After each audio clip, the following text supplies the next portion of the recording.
So I've been single for not one, not two, not three, not even four, but 8 years. Whoo, damn! Shout out to all my single people. I want to share my story in this video so you can learn from my wins and my struggles and my mistakes. I mean, maybe you just became single and don't know how to act. Or maybe you've been single as long as me and you're wondering if you're gonna grow old with yourself. Is that life? There's 3 big benefits of being single for as long as I have. First one is time. Really have a lot of time and energy to do whatever you want.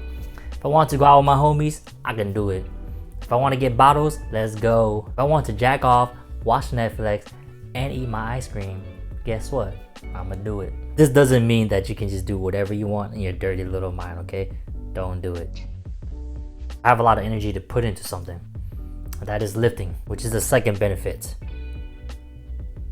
With all the time and energy I have to myself, being single for 8 years, I fell in love with lifting. I love lifting so much, maybe I'm not single. Maybe the gym is my boo thing. Whether it's a passion for kicking rocks, knitting, stripping, whatever you're into, having all this time and energy to yourself, you can put that towards a passion or a hobby. You can find something that brings joy into your life, just totally for you.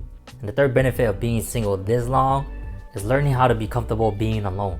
I used to always have plans on the weekends. I'll always hit up people like, yo, let's go do something, let's get some bottles, let's go drink, let's go holler at some girls, let's go eat some. If I didn't have all these plans, I felt like I was a loner with a boner. And I realized as time go on, FOMO isn't real.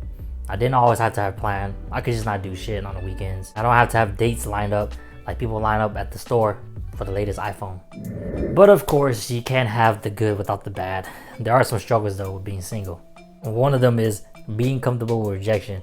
Boy, I been getting rejected left and right on these dating apps. That's how you really handle the rejection and not suffer for it, especially mentally. Being rejected for so many times, but also winning too, just realize that, hey, 90% of women ain't gonna like me.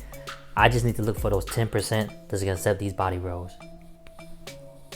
What you're also gonna struggle with, like I struggle with every single day, is blue balls. What it means is that when you're chasing girls because you're a guy and you have to initiate because closed mouth don't get to eat booty, it can get really exhausting. Always have to chase, and sometimes you might not get the passion fruit. Sometimes you're gonna end up with a hard banana and some blue balls. It don't matter if you're 1 second from sticking it in. She can change your mind. Nothing's ever guaranteed. I mean, just look at the Warriors. They dominated for 5 years. And look at them now. If you're a Warriors fan and you bought season tickets, you probably have blue balls right now. And being single for this long, there's some things that I actually experienced that I never thought I would. And one of them is online dating. I really thought online dating was just for, these 30-year-olds, damn, I'm almost 30, who's looking to start a family. Shout out to eHarmony. But I never thought that I would be the one just be on these dating apps and actually talking to people and then meeting up for dates. Meeting these beautiful, wonderful women, sometimes crazy, sometimes weird.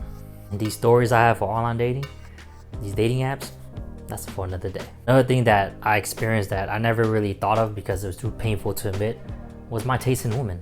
The big thing I want you to get out of this: you are who you choose to chase. You're gonna attract different people and you can't control that, but you can control who you chase after, who you go after, who you choose to invest your time in. I was chasing a lot of flaky girls. Frankly, they just weren't interested in my body rolls. Hey. But deep down, I probably felt like that's what I deserved. So I didn't stop chasing these flaky girls. I kept going after them and going after them, trying to get them to like me. Change really had to start within, is what I realized.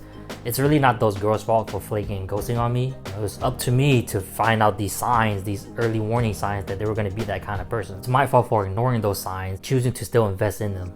I was better off chasing my imaginary tail. From my experience, from being single for this long, for 8 years, it's been a good journey. Started being more stingy with my time. I just changed more so internally. Saying no and having boundaries and standards that align with what I actually value, it's a really big thing. It really changed my life.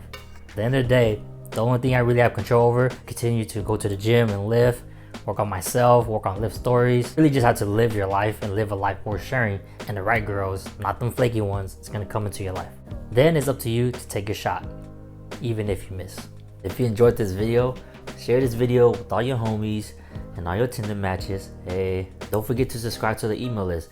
There you get exclusive access like VIP, like bottle service, where I share with you more tips and hacks on how to build the body of your dreams, and also the mental hurdles that you're gonna need to overcome as a beginner in fitness. And I'll see you in the next video.